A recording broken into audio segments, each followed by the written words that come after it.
Hey guys, welcome to Sisters Unfiltered. We are so excited to be here today. I say that at the beginning of every one that I open, but it's true. And I'm super excited because we have a friend with us today, very special friend. But before we get started, we like to always say if you can like, subscribe, I don't know, comment, share, heart it. I feel like every time you say like, subscribe, and I say comment, share. Whatever. You know the drill. It just helps get the word out more. But anyways, just the fact that you're here is amazing. So, how's everybody's week going so far? What are we on? We're recording on Friday today. So, it's the end of the week. End of the week. What's been going on? I've had such a busy week. Like, I feel super tired. I am wearing a set right now that feels and looks like pajamas. I think I must be on the same page as Lindsay because I went and walked this morning and I was like, guess what? This is what I'm wearing to the podcast. Oh, well. I know. And we're having a guest and we're like, pajama day. But at least it was not, it was cooler. Oh, it was so cool this morning. Yeah. I actually wish I would have had like kind of long sleeves on when I was walking because the sun was not quite up. It was like coming up as I was walking. Yeah. I thought, when it's just going to be Jeremy and Ella and I in our house, that we were not going to be nearly as busy. And in some ways we're not. But honestly, I do not know why. I think we're adding more things because we have a little bit more margin. Time. Yeah. So like we've had something, I think almost every night this week. Yeah. I don't know about y'all, but the older I've gotten, I need like a couple of nights where I'm just at home and I'm not. Yes. And I love to be around people. Like I am an extrovert. Like I want to be around people. But I am just like, I start to crave an evening at home. And I don't really remember being like that forever. I wasn't. So I think when my kids were little, because I was like stay-at-home mom. You're home alone. You're home so yes. much. And you're just like, can't wait for Fridays and Yeah. your husband's off work and you can like take them somewhere and you're like, oh my gosh, get me out. And now I'm just not home as much. So it's just our kids even, actually it's funny you say this, I was walking around, I'm really bad about talking to myself, ladies.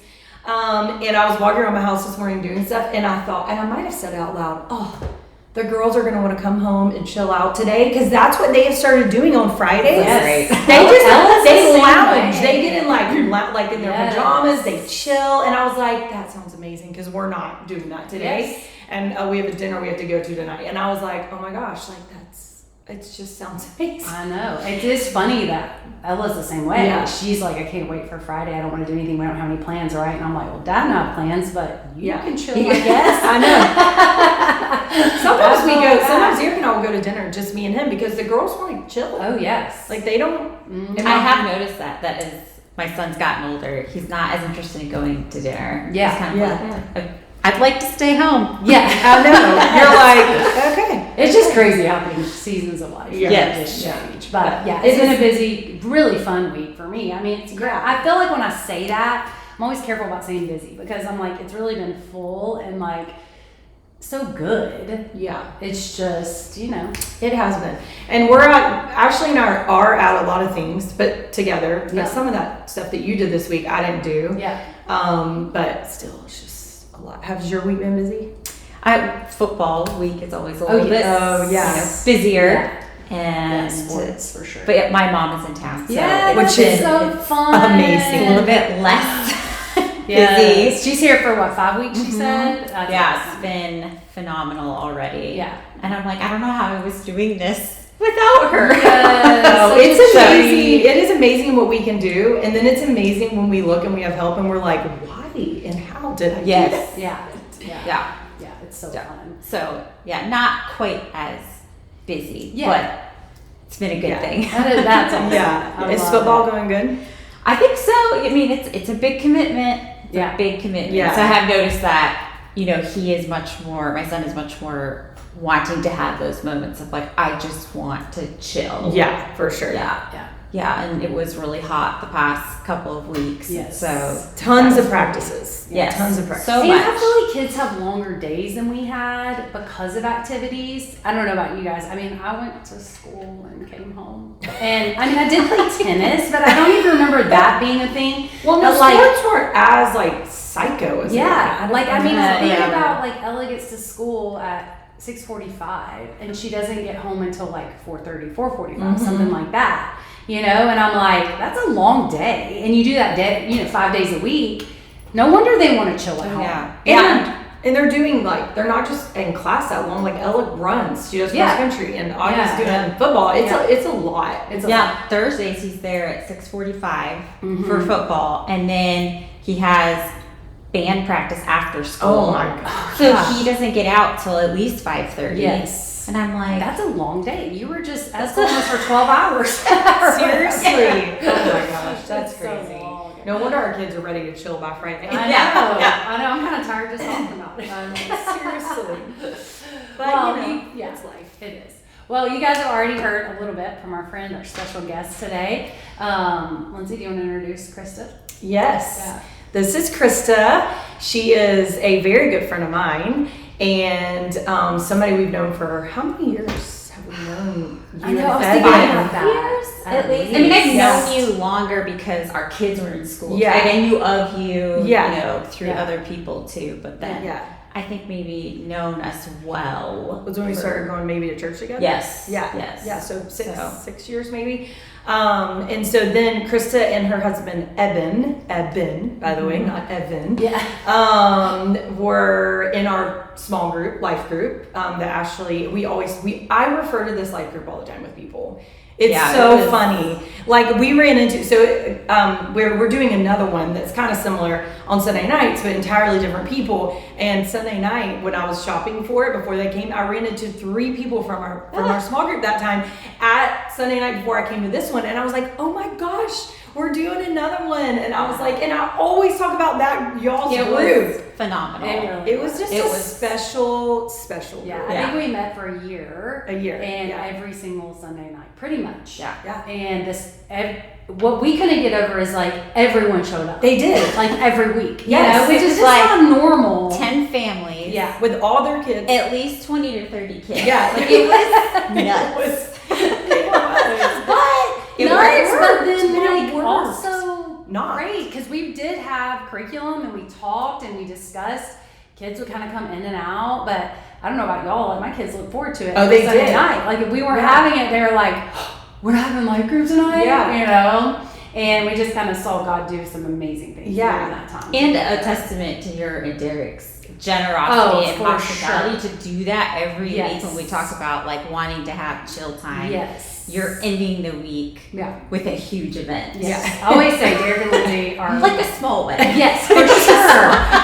Yes, the best host. We're gonna actually do an episode on hosting. Yeah. And we're gonna record next soon. week. And I'm excited because Lindsay and Derek, you're right. I agree. It's if they were not, open to having everybody in their home every single week for a year almost, but great. it was. It It's was great. really, I mean, really cool. there are times where it's, you kind of get the hang of it. Even last night. Actually, it gets easier the more you do it. Last night we had the creative dinner here, and it was just funny because Derek couldn't be here. And Derek's a huge help, right? Yes. So, anyways, he couldn't be here, and because he was with Ava May, and Tyler dropped the food off, and he left to go get the food, and I just set everything up and like that, and so you kind of do get the hang of it. Yeah. But it is kind of sometimes you're like, oh gosh, I have a life group here tonight, but I love it, and I love that we're doing it again. But anyways, that's kind of like we knew you guys pretty well before then, and then this life group was a pretty pivotal moment in y'all's life. So I feel like in your marriage, and honestly, pretty pivotal for a lot of people that year. Absolutely. Yes. So it was. not just you guys, but so it's kind of cool to. Not cool necessarily what y'all went through, but it was just, I look back at that and I'm so grateful for church community. Yeah. Right? Like not just you guys, but some other people in our life group. And it was like that community I feel like was just so, I don't know, it was just neat to see people rise up during hard times for different people in our group. So anyways.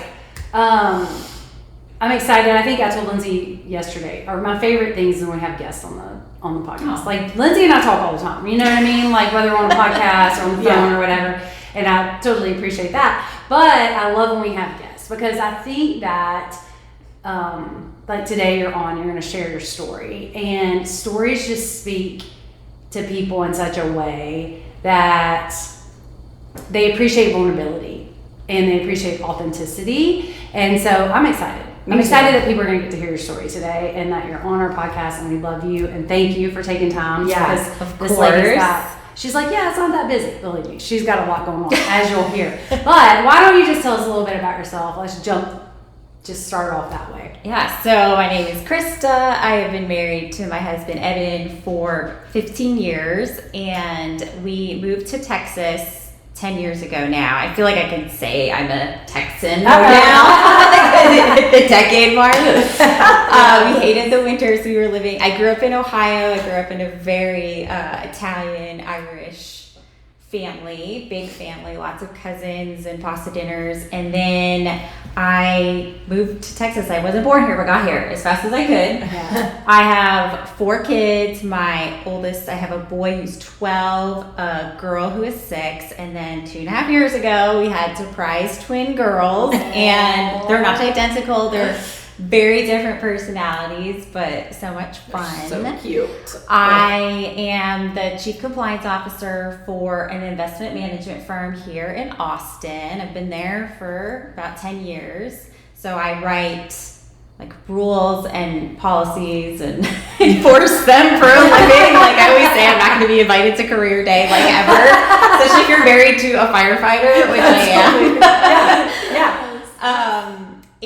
But I have an extensive makeup collection. I love makeup. I feel like makeup is like the one area where I get to be creative. You do so good. Like, You do. I'm always oh my gosh. So good. I'm the most plain person when it comes to makeup. And I'm like, Krista's makeup always looks amazing. I know. And God give you 3 girls. Because I know. it is going to be I'm finally so fun. starting to get to do some stuff. Like I've gotten to do some stuff for dance and like Yes. Halloween costumes. I'm like, oh, this is going to be really fun. That's like your creative outlet. yes, it is. Yeah, It that's is. awesome. So If you always have to live by rules, you got to have a creative outlet for your work. yes, you know? yes, Yeah, that's awesome.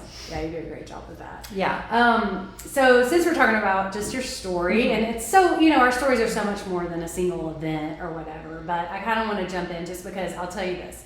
Every podcast that Lindsay and I do, especially with our guests, we run out of time. And you don't think you will, but there's just so much to talk about. So we're going to just jump in if that's okay with you. Krista has a story of I don't even want to say too much. I just want you to talk about it. But can you take us back to the season where probably maybe the hardest season of your life? I don't know. I'm just going to put that out there. I'm speaking for you, but I want you to tell us. Yeah, no. So I had found out when I was about 4 months pregnant with the twins that my husband was being unfaithful. And it was not only that, but it had been going on for 8 years. And so my disclaimer is that I love to learn from analogies. Like I love the parables that Jesus, when he talks in parables and teaches in parables, I feel like I learn so much because there's always so much to unpack and so many truths to glean. So I do tend to use analogies when I talk. So my first one was like when I found that out, it was like I was in the upside down world. And I am going to use a show reference, but Stranger Things. I don't know if y'all have seen it. In the first or second season, there's a side character, a teenager. Her name is Barb, and she's kind of a little bit of a social outcast, but she's at this party at a really nice house. She's kind of being excluded. She goes outside. There's this beautiful pool. She sits by the pool. This portal opens up in the pool, and it sucks her in. And you see her get sucked in, and you're like, oh my gosh. And then she pops back up, and you're like, oh, okay, maybe she's okay. And then she looks around and she's still at the house. She's in the pool, but it's in the upside down world. And everything is so ugly and grotesque and dark, and evil. And so that's what it felt like. Cause she was still at the house. Like she was still at the pool. Like I was married. I had these kids, thought I had this life. And then all of a sudden it just all felt so ugly and dark. I've also heard it described, and when I say described, like for me, talking about like betrayal trauma specifically, but your past becomes very confusing, your present feels really ugly, and your future starts to look really scary. And so that's how I would best describe what going into that season was like. And so not only do you find out about a betrayal that you didn't know about, you're pregnant Yes. with twins. Yes. Like what It was that? I mean, it was just, I was terrified. I don't really consider myself to be a very fearful person. I think I'm fairly cautious. I mean, to be in my line of work, I think you have to be a pretty cautious person, risk averse, but I was really scared.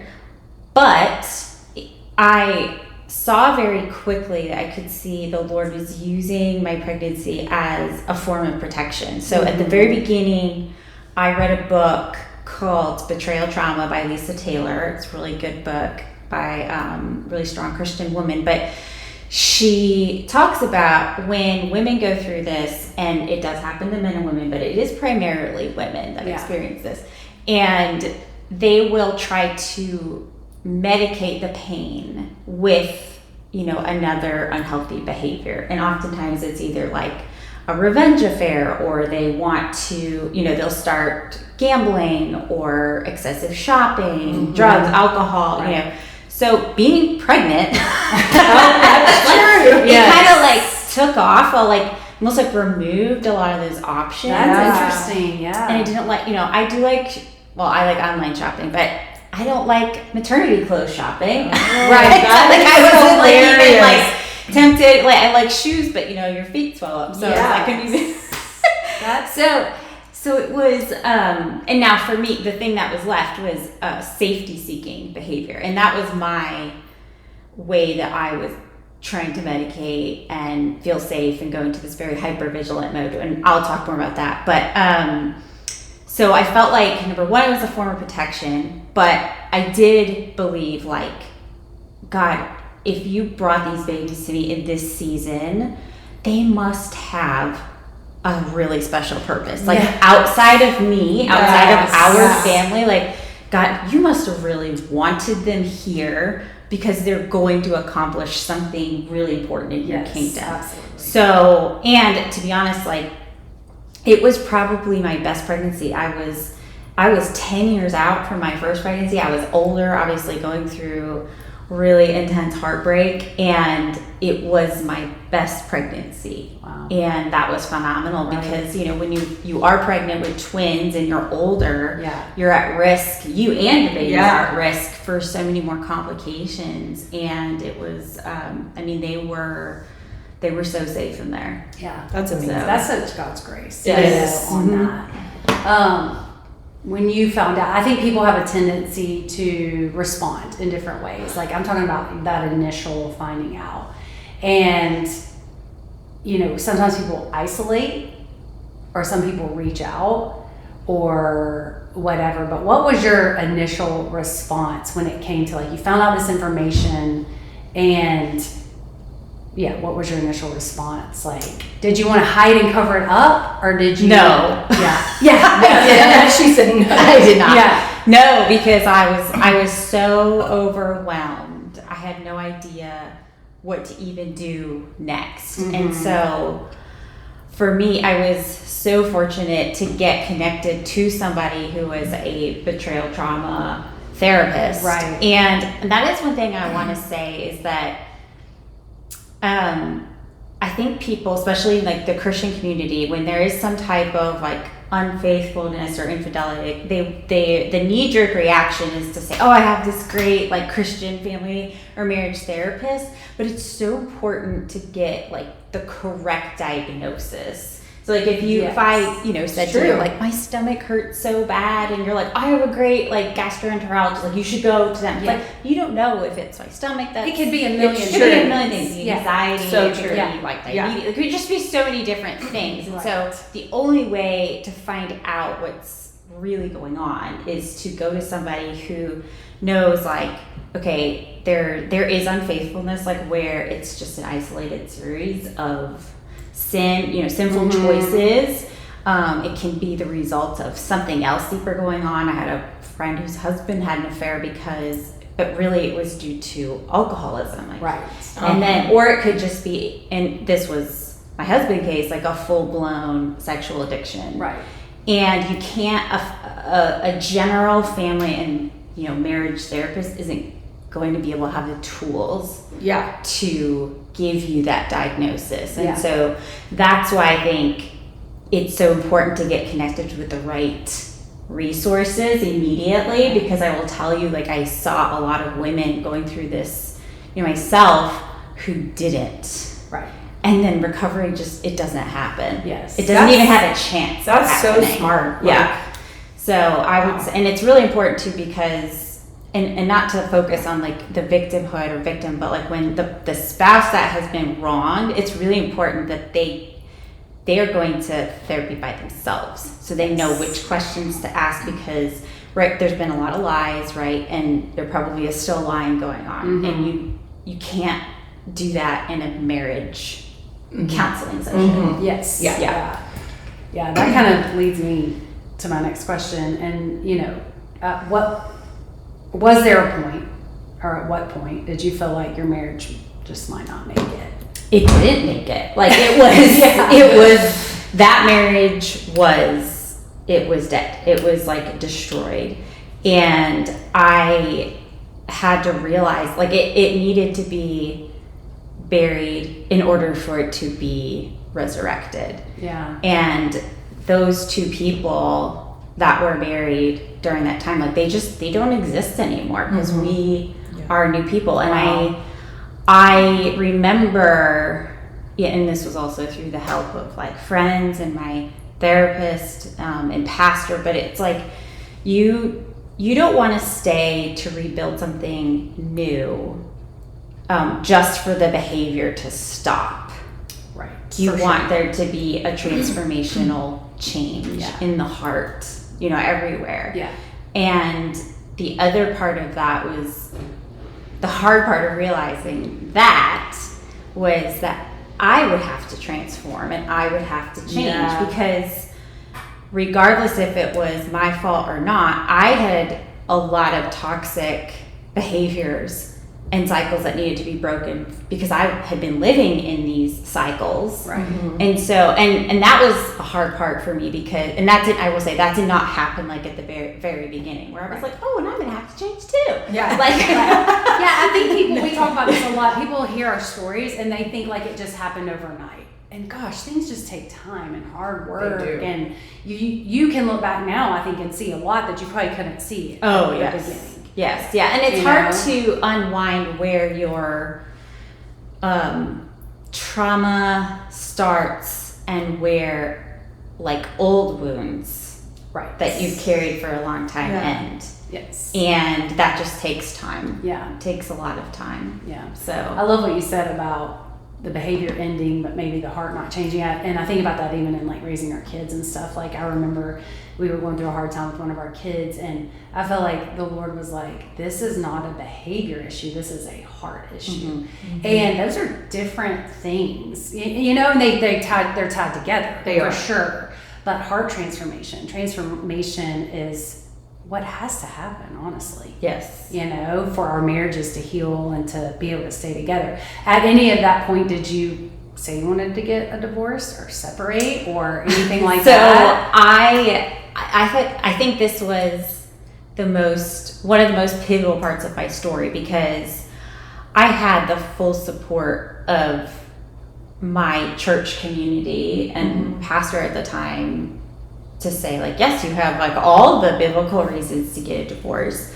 And so it was like I had this choice, and to be clear, my husband at that time was in those beginning stages of repentance and wanting to reconcile. He had a lot of recovery and repair to do, but it wasn't like I was like just choosing to stay and have, and he wasn't, making indication and change. Yeah, because that's a huge factor. Yes. And I went to the Lord and I was like, Lord, what do I do?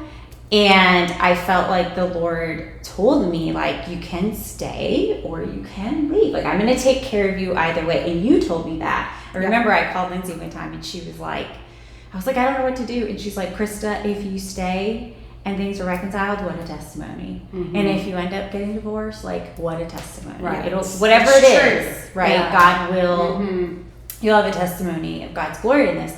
And I really felt the Lord tell me, like, I'm giving you the choice. And that made me angry at the time, because I was like, just tell me what to do. Like and I said, it was in safety seeking behavior, give me assurances. And I was like, okay, well then if I stay, you have to promise me that this is all going to work out. It's never going to happen again.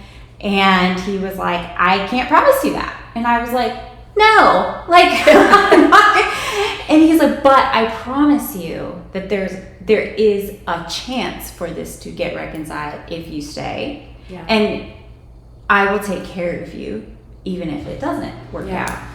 And so I think, again, I still wasn't happy with that response, but I look back now and I think that when you go through something like this, one of the things that I felt was just so powerless, because you're in this situation and you're dealing with the consequences of somebody else's choices. And it feels like so many choices were taken away from you. Right. And I look back now and I see that was the beginning of the Lord just kind of giving me some of my agency back. Yeah. To be like, I've got you either way, and you get to make this choice, and I will be with you either way. Yeah. And That's so, amazing. so that was my story, and I think some people do get promises, on whether or not they should stay or go. That wasn't what I did get a promise, but it wasn't like, I promise you there'll be this happy ending. I just promise you that I'll be there for you. That's amazing. So, that's awesome. You hit on this a little bit, but if you don't mind going more into it, but just the role of counseling, and you talked about that a little bit. For you personally and as a couple, it's interesting because in some circles, church especially, sometimes people are like, you only need the Lord, you don't need counseling, or people are very private about it because I think people are going to judge them. Personally, I'm a huge fan. I think it's a tool. I think it's awesome having someone speak into your life that is not biased. And my husband has been to counseling. We've been to counseling together as a couple, sometimes just for a check-in or whatever. So I just like to talk about that because I do think we talk about it more, which is awesome. But there are still some circles that are very almost like you don't need counseling, or counseling shameful, or I don't know. Or I think some people think that, the Lord will just do it. Like, you don't, right? Like, if you can't go to the Lord for it and he can do it, then why are you going? I mean, but that's almost like saying, you're sick and I'm not going to go to a doctor. And there are people that believe in that. And so right. it really but a lot of people would look at that more like that's crazy, kind of. Yeah. Knowing that God uses doctors to heal us. Same thing with counseling, in my opinion. He uses counselors and therapists, especially Christian ones. Highly recommend that, to heal us. Yes. Well, I think it's a tool that God's given us, as civilization has changed. You could say, yes, the Lord can heal anything, and he, but 100%. So before there were antibiotics, what happened? Yeah. People died of infections. A lot of people died of infections, and now there's antibiotics, and we use those. And so I think the same thing with counseling. Of course, the Lord can do these things on his own without different tools like this, but it's such a great tool when used wisely, going to the and also biblically based credentialed therapists is so useful. But I think that we didn't go to any marriage counseling. I went to betrayal trauma counseling. My husband went to Christian addiction counseling for recovery, and if we did do what I would call a joint session, he would usually join me. Okay. And then I would occasionally join his sessions, but it was we couldn't define what the new marriage and what those boundaries would be like until we unpacked everything about the old one. That's so good. And so that was a huge tool. Yeah, it was very hard. It was a very hard process. A lot of work. Right. It was a lot of work. A lot of intentionality. Yes. On both, and y'all both have to do that. Yes. That's, I think, a lot of times people don't realize that one person can't save the marriage. Right. It's got to be both. Yes. Even if you're the person who was betrayed, it really both of you need to be going, right? Would you agree with that? Yes, I agree. And then I think the other thing that was really critical is that it gave me accountability, and it's just a sad truth, but sin begets sin. And so when you are sinned against, inevitably you will respond Uh-huh. in sin. And so, again, for me, that was this like safety-seeking behavior, very hyper-vigilant. I was very unhealthily unfocused on wanting to see like justice and consequences to those involved, and took that to places that I shouldn't have. And my therapist and I had friends at the time who were willing to speak truth over me and call me out on those actions, so I didn't do anything incredibly stupid and have more shame and consequences. And so I think therapy is a great tool, but therapy also should involve accountability. Yeah. Do you think that you guys would be where you are now without the counseling and therapy? No, like I think I go back to like if you were looking at this as an illness, if you did not get the correct diagnosis and you were treating it for something that it wasn't, you're not going to recover. Yeah, that's good. It's not going to get better. Yeah. Was there like a specific time where you felt God beginning to soften your heart towards forgiveness? Yeah, there were, well, like two different things, but one was, so I was part of a betrayal trauma group for Christian women, which is, it's a very hard thing to be a part of, but I think it's also necessary because you feel so isolated in this pain. You know, most people around you haven't probably gone through something like that, and it is hard to like sit across from women and you see like I would see my pain in their face. Yeah. And that's hard. Yeah. But it also it just gives you some freedom of having and feeling empathy, you know, in similar situations. But so I was like in the second semester of this group, and we were going through Lisa Turker's study, Forgiving What You Can't Forget. Yeah. And I was fuming through the whole study. Like I would just sit there like I was like, there's no way. Yeah. You know, because I think it's like sometimes when you think about forgiveness, you think like it's almost like forgetting like what they've done. Yeah. You know, like you look at that person. Yes. And so, which is like almost impossible. It is. To forget things. It is. You can't. Yeah. Especially such like huge things. Yeah. Yes. I love that you were just like angry through the whole thing. I think somebody said something too, like one of the leaders, like, I can see what's going on in your heart by your face, Krista, or something, which I've always been really bad at having a poker face. That's hilarious. Poker player, but they're like going home and praying for you specifically.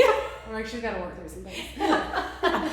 But it was like towards the end of the study, and one of the last lessons we studied the book of Philemon, and I had never really looked at Philemon as like a book about betrayal and forgiveness, and it's very short. It's just one chapter, and to give context, so Paul's in prison for preaching the gospel. He's writing to his very good friend and fellow church leader Philemon. Philemon had a servant, Onesimus, who abandoned him, and in that culture, servants stayed with families for generations and essentially became part of the family. And so it's not explicitly said, but it's implied through the text that there was theft or damage because of his, he had abandoned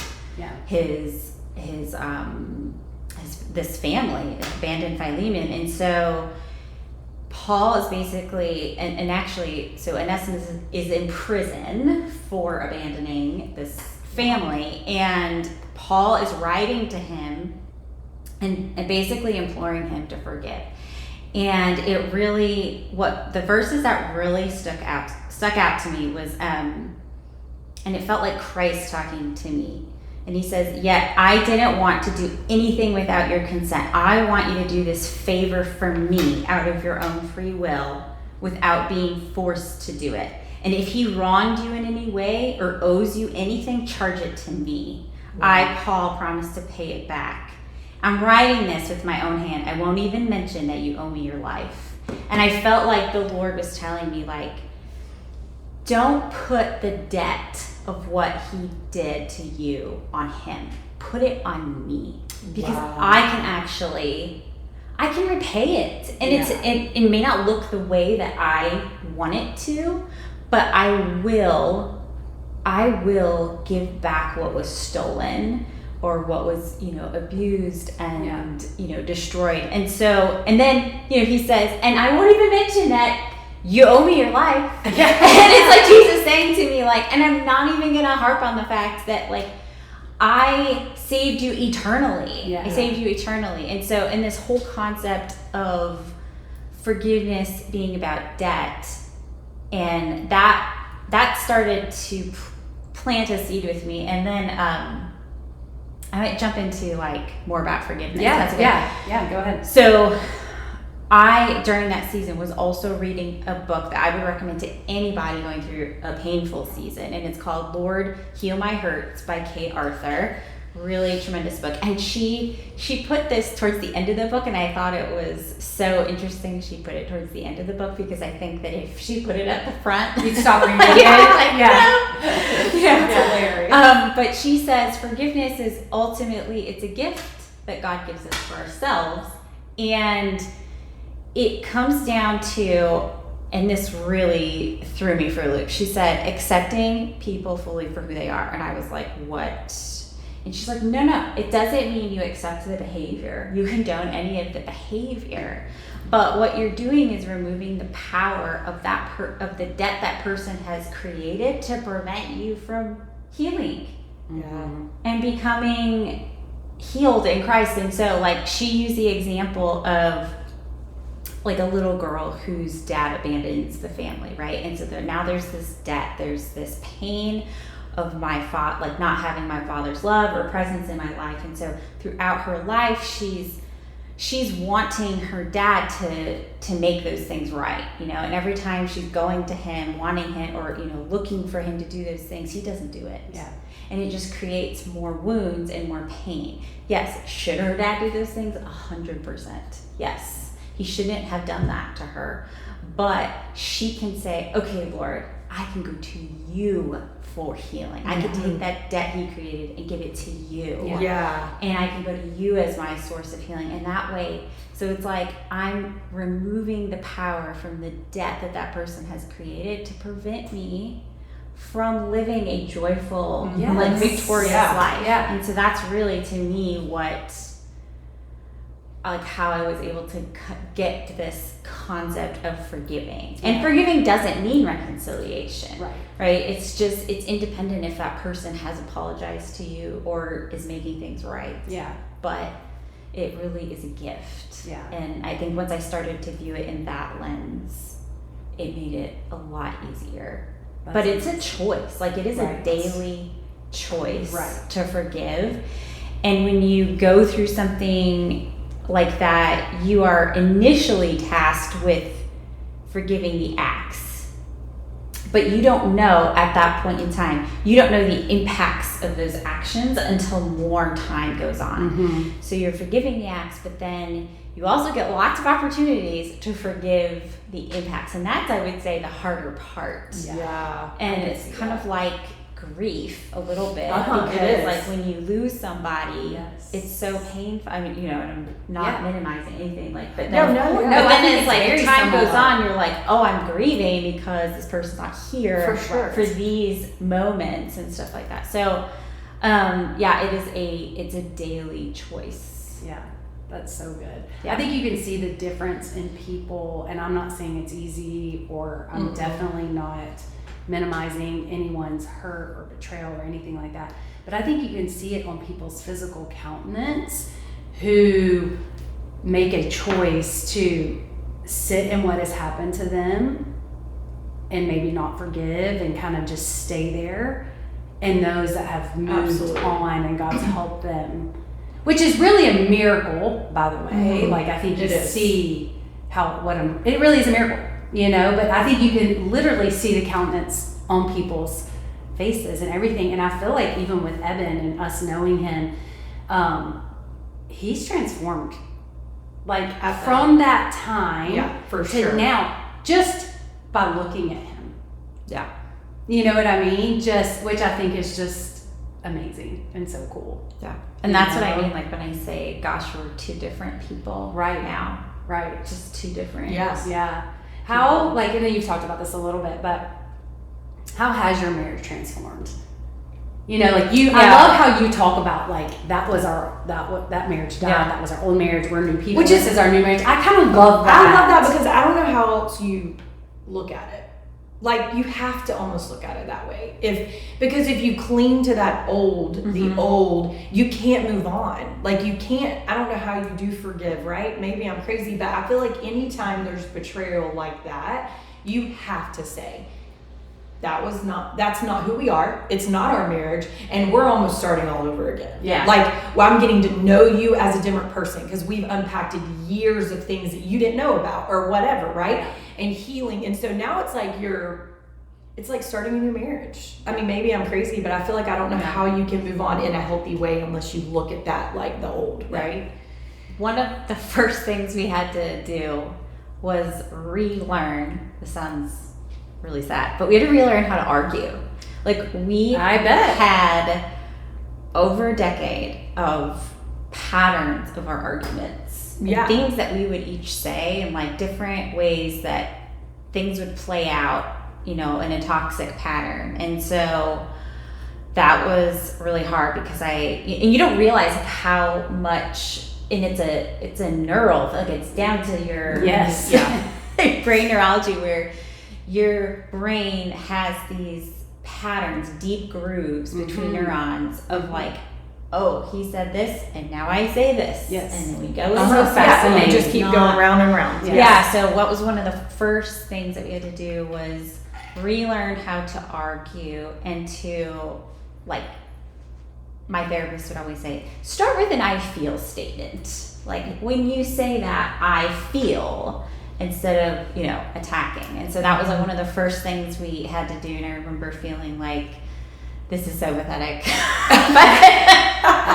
It's almost like learning to walk again. Yeah. Right? It's true. Like it probably feels kind of elementary a little bit. Yeah, because like, you're like starting something new, but you have so much history with this person. You've lived together for so long. And so I would encourage anybody that's going through this to like do something, like upheave something in your daily routine. Yeah. Just to create a new pattern in your brain that kind of helps. Because like when if you just do life as you've done it, then it's even like those patterns, the toxic patterns, are even more ingrained. Yeah. And so I look back at that time and I think like having the twins. Yeah. The twins really are pivotal in this whole entire thing. You gotta do something. Never had I ever had two newborns. Yeah. To take care of, and it was honestly, I mean, side note, that was like relearning to parent all over again. It wasn't just like, oh, you know, I'm like the groupie, I've done this before. Like it felt like it was a whole new act. Yes. Yeah. But I think going back to that upside down world thinking is so true, because it wasn't only this, you're starting almost over again with your marriage. Same person, but starting over. You have twins. You guys are parenting during this time, and like everything's been an upheaval, right? Yes. And you're doing some things that you've never navigated before. And I mean, one question I did want to ask is just like, how did y'all navigate all of that with your kids? Now they're little, but how did y'all navigate that? Because there's this whole thing happening in your marriage, and yet you still have 4 kids. Well, 2, you're pregnant, then you have the twins. 4 people you're responsible for. You and Evan both are responsible for. Like, what does that look like? It's a little bit of a blur, to be honest. Yeah. Because like the twins just the twins and not sleeping and all of that. So I think to a degree we did a decent job of trying to keep that stuff from spilling out into their presence, but it did. Because it's very obvious how much you both love your children, by the way. I think that's important to say. I think that's important to say. Yeah. Because you protect them in a way when you might not have been agreeing on anything at the time, but I believe that you and Evan both adored your kids. I believe me, because like there was ugliness that my kids saw from me too, for sure. So, and that was another pivotal thing for me in looking back at like, why did God allow this to happen to me? Was that I'm sure my kids might be thinking that, why is this happening? And I had to come to a belief that God will use something hard, even if it comes from my sin. He can use it for good in their lives. And that was honest. And so I would just pray, like we would have a hard day and I'd be like, oh my goodness, Lord. And, and apologizing, I think just being as honest as you can with your kids, but always letting them know like how much you love them. And how much God loves them. It's hard to do, and our kids are spread apart. So it just looked different for each kid, but it was tough. Like I don't say that I have any like I have any snippets of advice, because it's like you're going through something like that. You might tell somebody like, make sure you're eating well and getting enough sleep and like keep working. Right. Yeah. I feel like sometimes in those moments of life, it's like, and this can be a hard time, whatever that looks like. You just have to depend on God's grace. He's that's what I cover your kids, cover you, and be like, I tried my best. And I remember having a conversation with you specifically, Lindsay, where you told me like, I really believe that one of the Lord's form of protections is removing memories. Oh, dude, I do kids, too. like that. Yes. And I would just pray that. I'd be like, oh my goodness, Lord, like please let this remove this memory, these feelings from it, and not let it be like another therapy session, future therapy session. So I feel like I don't have like a ton of advice there, because we were surviving. Yeah, for sure. It's not even that. Yes. But I do think that. I think that the Lord's grace is there, and I think He knows, and I think that He covers our kids. And you're trying your best, right? And your best sometimes we fail, right? Yes. All of us. I mean, it doesn't matter. So I just think, but then also He knows we're trying our best. So I think it's entirely different if we just don't care. Right? Yeah. But I think there's a difference between that and like truly seeking the Lord and being in a hard situation. I think the Lord really does. It's almost like He puts blinders on their eyes. Or then they're like, oh, I didn't know that's what was going on. The good thing is the twins weren't born yet during the really heightened patch. Josie was so young she probably doesn't remember anything, and even what Augie might remembers, to see the God totally redeeming your marriage, like that's just so cool to me. Like that's the question I had. Like, what are you passionate about from your story passing down to your kids? There's lessons that we learn. Like, what would you want them to be? Yeah, well, so I go back to Kay Arthur's book, Lord Heal My Hurts, and again, it was at the end of the book. At the end, and she talks about meekness, biblical meekness, and I couldn't tell you specifically like maybe how I would describe meekness, or maybe just somebody that wasn't prideful or humble, but that's not, humble and meekness aren't the same. And she says, she believes, according to the Bible, that meekness is the ability to believe that when bad things happen to us, obviously we can have consequences for our own actions, but when bad, unjust things, painful things, devastating things happen to us, that we look at it as, I know that this is not from God, but I know He's going to use it for my good.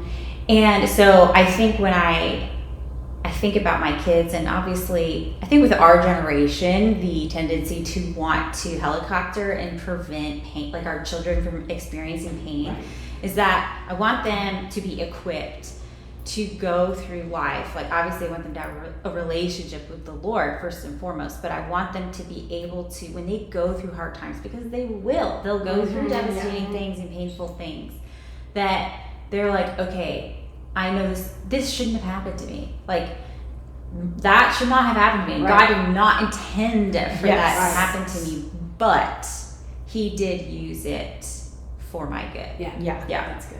Yeah, and so that's one thing. The second thing is breaking cycles. And I believe so strongly, even more now after this, like I think that as Christians we're all called we're tasked with breaking the cycles in our families. And that's not to say like, it's your parents' fault. Just like there are generations of cycles and norms that happen in family, even the most functional, spirit-filled families. And each generation is tasked with being able to recognize those patterns and not pass them unintentionally down to our kids. And then of course we're humans, so we're gonna have our own things that we're gonna, put on our kids from our own sins. But I do think that certain people in families are tasked with it more.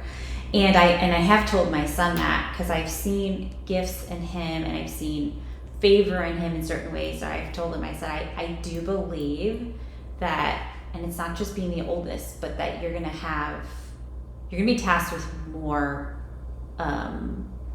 responsibility in breaking cycles. Yeah. And that's so that they can be equipped to lead their own families. Yes. I love And that. just changing the generation. Like that would be my passion, is like, I just want each generation that comes after me to be even more spirit filled and to not have like even traces of things that, that I had or my husband brought.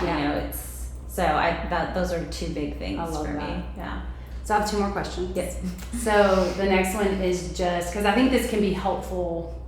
Well, both of these questions, all of it's been helpful, but I think this can be helpful for anyone's marriage. But like, are there things you and Eben do now to protect your marriage from old patterns? Oh yes, I know. And I asked him this question too, because I was like, I have my thoughts on it. But I think one of the things is just avoiding what my therapist would always call losing strategies. And it's the need to be right, trying to control my spouse, unbridled expression, retaliation, and withdrawing. And that those just lead to unhealthy relationship interactions and cycles. And so trying to be aware of when you're trying to do that. And I think we each are passionate about being in communities for our own accountability, and I have, I love sisters. My husband is still in his Christian recovery program. He's a small leader in that now too. And having those spaces where you can be radically transparent and honest with people, and that they're not just going to listen to you be honest, they're going to call you they're going to speak truth over you and say okay, this is what you really need to go to the Lord with. I think having radical honesty with each other, and I don't think either of us realized how much we were hiding emotions from each other a lot. And just being honest about that. And it takes vulnerability to do that. And so that was a big thing. And then protecting our relationships with the Lord separately. I love that. Was just, Lindsay and I talk about that and when we talk about marriage and things like that. Yeah. And I think it was something that I post going through all this really realized that I had intertwined the relation, like God and my husband kind of, and it really has to be separate. And that's really important too, because, and obviously hindsight's 2020, but you can look at take what your husband says to you as truth all the time, or you can take that and be okay, Lord, he's saying this, but what do you say? And so I look back at those patterns where and it's like Satan uses everything good, trying to receive things that I should not have received during that time. But so just making sure, and the same thing, it goes both ways now. It's because I can act out of fear and that hypervigilance, and he needs to say no, all right, I'm gonna go to the Lord with that. Yes. I know. I always think I think people laugh at me because they're like, oh, what over the years, what devotionals do you and Jeremy do together? Do y'all have prayer time together? And honestly, I'm like, no, we don't. We do our own. Yeah. We talk about it, but we have our own relationship with the Lord. You know what I mean? Sure. I might be in a curriculum or devotional and in prayer time and prayer, and I'll talk to Jeremy about that. But he's also doing that over here. we're just not going to do that together because really No, we're responsible for our own relationship You can't with the Lord. like, I feel like your relationship with the Lord, especially when you're in those times, is pretty intimate. Yeah. And vulnerable. And I'm not trying to be whatever. I mean, I love my husband, but that's uncomfortable. Like, there's no way that you're being who you are with the Lord fully yourself if someone else is sitting right there with you. Yeah. Yes. I mean, really, Yeah. like, it's really hard. It's not because you're being fake. It's just even your husband who knows you in and out. It's just, now I go to Derek and I'll say, hey, or he'll come to me like, I want us to be praying about this. Yes, Or in absolutely. agreement about Yes. these things. But And I also don't think it's wrong to do a devotional with your No. husband. Yeah. I just No, know no. I've always You- leaned yeah. towards our individual. Yeah, you can do a healthy- devotion with your husband, but you need to make sure you're having your separate time. Is the Yeah. point? I will never forget. I heard a story on a podcast actually, and I loved it because it's this missionary and his wife. When he met his wife, he felt like the Lord told him that he was going to marry her, and he told her, and he says, somebody was like, looking back, do you think that was a good decision? He was like, I thought it was great. And his wife was like, yeah, no, it's not a good decision. You should not have told me that right off the bat.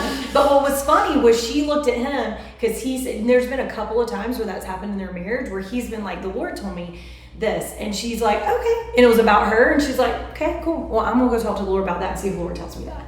And it's not that she's questioning his spiritual authority. I just think it's that she, like you said, we have our own relationship with the Lord. And, you know, as much as I totally trust Derek, if he told me something like that, I would take it very seriously. Yes. But you do have to be careful not to put that into your husband. Period. Yeah. I mean, you can put your peace in your spouse. Yes. Oh, Really? yes. All the things. Your joy can be in your spouse. Like, everything can be put in your spouse. That's not fair to them. And it's also not, that's right. you can't do that, you know? So, but it is hard. That's hard to do regardless. Like, But I think being aware of it It is. the first It's step, huge. you know? Well, and I think it's like realizing you have to define what your husband isn't. that's true. It's like, what is he not? Yeah. What places are you putting in him that are only Yeah. God's playing that? And that can be Yes. for any relationship. Yeah. But I really felt like the whole experience exposed incorrect beliefs that I didn't even know I had about God. Of Because course. I believed that God, you know, if I was faithful to the Lord and faithful in my marriage and faithful in serving, I believed that God would, not that he wouldn't have let it happen to me, or he just would have exposed it a lot sooner, or that the only way that God would have chosen to protect me was like, you know, this way. And that was hard. That was really, really hard. But it's also like, okay, so I have to believe that you are my safety, even though I'm in this situation. Yeah. And so, yeah, I think just not attributing things and places of authority that are God's and putting that into That's really good. another person. Yeah. Yeah. Really good. Yeah. So, as we finish up, what would you say to the woman listening who feels betrayed or heartbroken and hopeless right now? I think there is joy on the other side of this. That was one of the hardest things for me, was I felt like all my sources of joy had kind of just evaporated. Everything felt so, like I said, upside down world.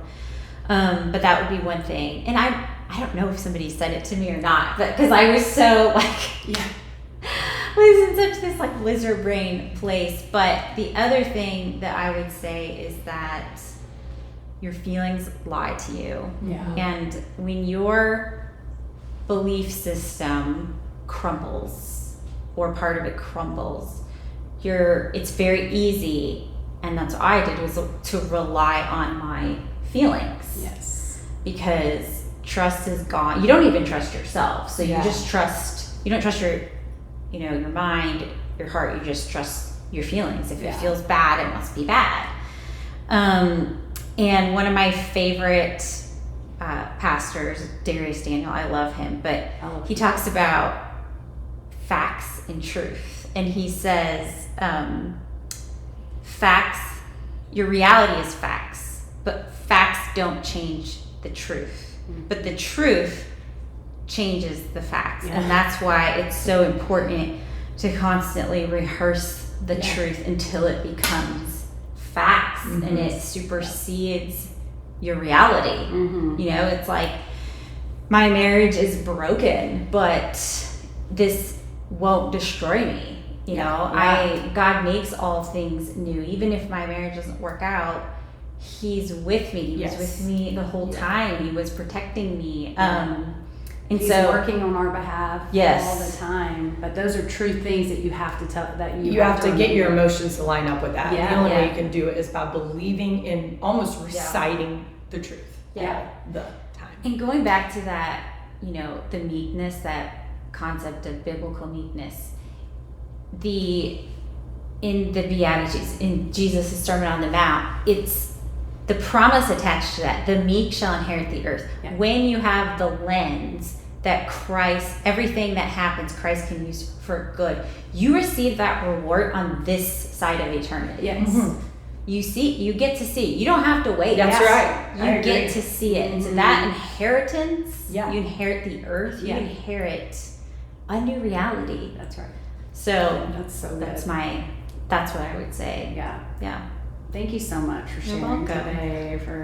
We weren't sure that Krista wanted to share her story, but Lindsay's like, I'm just gonna ask her. Well, the funny thing is, like, I've always think I've wanted to be on a podcast, like that maybe it would be talking about like cooking for large families, or like you're like, I didn't know we were gonna just go, right this deep that fast.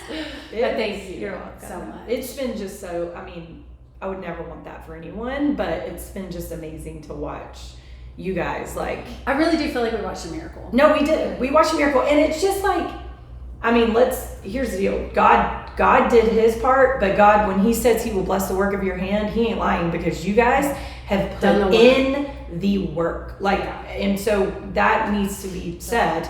You and Eben y'all have gone to so much counseling in your group and his group. I mean, he couldn't miss his group. Mm-hmm. The only thing he was allowed to miss his group for was the birth of your twins. Yeah. Even work. He was not allowed to miss for work. So when we say that it does take hard work, that's real. And we watch you guys do that. And we watch transformation. In Eben, I physically see he's like a different person. And I just think that is like absolutely amazing. And the fact that actually physically you haven't gone like to the dark side. Exactly. Like, I never saw that in you. Yeah, no, me neither. I mean, I only saw like you, even though I know things were hard and we had a lot of conversations, like you, just the way you handled it. Just... Well, and now my last analogy, because I do think this is so critical, is that you are the one ultimately that has to choose to heal. Nobody else, even if they've, given you this incredible debt due to their actions. And the analogy that always helps me is if you were in the car with someone and they're driving and they're under the influence or they make a really reckless decision, you get in a car accident, you're the one that gets hurt, right? Mm-hmm. You can have that person, write an affidavit. They'll never do this again. They can take driver remediation classes, have all this proof, but you're the one that has to wake up and say, I'm going to physical therapy today. Yeah. You're the one that has to wake up and say, I'm going to do my exercises at home. I'm going to relearn how to walk. I'm going to take care of myself. You still have to decide to choose to heal regardless of what that person does or doesn't do. Yeah. And that's so hard because you feel like, no, they should have to do the healing for me. Yes. Yeah, it's true. If only it was that easy. Yes. Yeah. And I remember me and you talked one day, and when we were talking about, just, is this something you want to stay in your marriage and fight for? And, and I believe this, just saying to any, people out there who maybe are going through something similar, most likely, actually 100%, you are going to have to do the healing regardless if you get a divorce or not. Mm-hmm. Oh, that's true. Okay, so that's fine. If you don't, if you were betrayed, I think biblically, you do have the option to walk away, and that's fine. And you might have to, depending on what your spouse is doing, I don't know. But the bottom line is the healing has to happen no matter what. You cannot get divorced and walk into any other relationships or life in general without that healing. Yeah.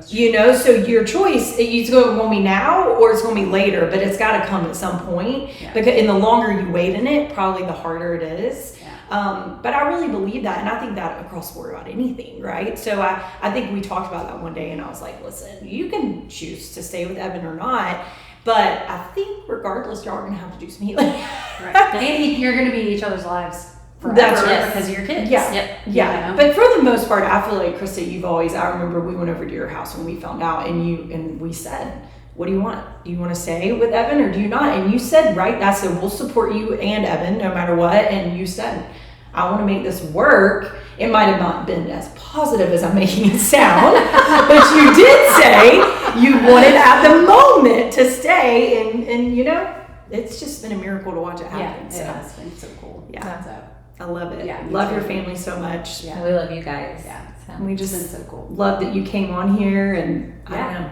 It's amazing. I feel like you had so many nuggets of wisdom, whether it's about betrayal or life. Yeah, amazing. It's I mean, I got amazing. chills several times I know. when you're answering your That's a question. big deal for Ashley. It's not very emotional.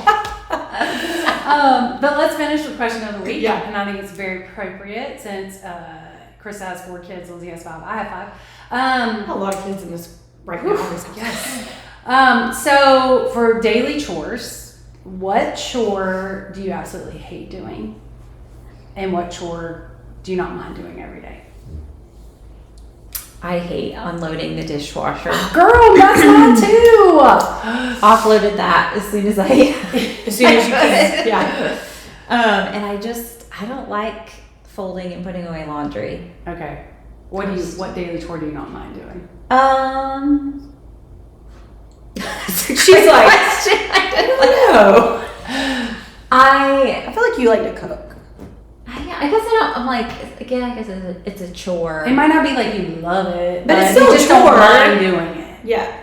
Yeah. I mean, I think cooking is Yeah. probably I feel like you like Yeah. to cook. I'm not. I mean, yeah. Okay, you can think about it while Lindsay's going. Yeah. And then maybe. Oh change no, your I answer. don't. Laundry is for sure my Achilles heel. I don't love it. I've learned once my kids got old enough. Some of them do their laundry, but consistently I probably do their laundry. But what I do is I sort their laundry and make sure it's all in their baskets, but they fold it. Now, whether they actually fold it, I don't know. I send it upstairs. Have a feeling some of it doesn't get folded, but that's on them. And they do all. I have to use a steamer if they're not folding it. So, I hate laundry, and then, which is terrible when you have 5 kids. And then what it really is like that's like an awful thing. Yeah. But anyways. And then what I don't mind is like I don't mind cleaning the kitchen, washing dishes, unloading the dishwasher, which now I get my girls to do it, but like that was never something like I could just do that Yeah. over and over again. I would say throughout the day. tidying the counters, like just removing clutter, spraying it, like spraying down Yeah. the cooktops. Yeah. Everything just looks like shiny and Yeah. clean. Yeah. I don't mind that. Yes. Yes. Same. I definitely, the dishwasher is my thing. I do not like unloading the dishwasher. I think as soon as you have multiple times a day when You all my do. kids are I home. We cook a lot at home, we eat a lot at home still. And I definitely don't like doing it. And Ella does it a lot, just because actually I think she enjoys it. And what I don't mind doing every day is just, get my coffee ready for the next day. Actually, get your coffee ready. Because I That's get my not a chore. yes it is. Every day I get my coffee ready. I set my auto timer for the morning. So it isn't every single day a chore, but I love it because I go to bed thinking about coffee the next morning. That is like that's hilarious. I love do it that. every day. Don't you think that's a chore? Yes. That's like saying I don't mind eating every day. I mean, it's a chore, and I do have to feed myself, but I don't mind Just it. saying, I had to pick one. Okay, That well, was mine. great. Glad we could end on that. All right. Well, thanks guys for joining us. I hope you learned a lot today, and we're so encouraged. And thank you so much, Krista, for Well, for thank being you for on having So me. good. Sisters Unfiltered. All All right. right. Bye, guys.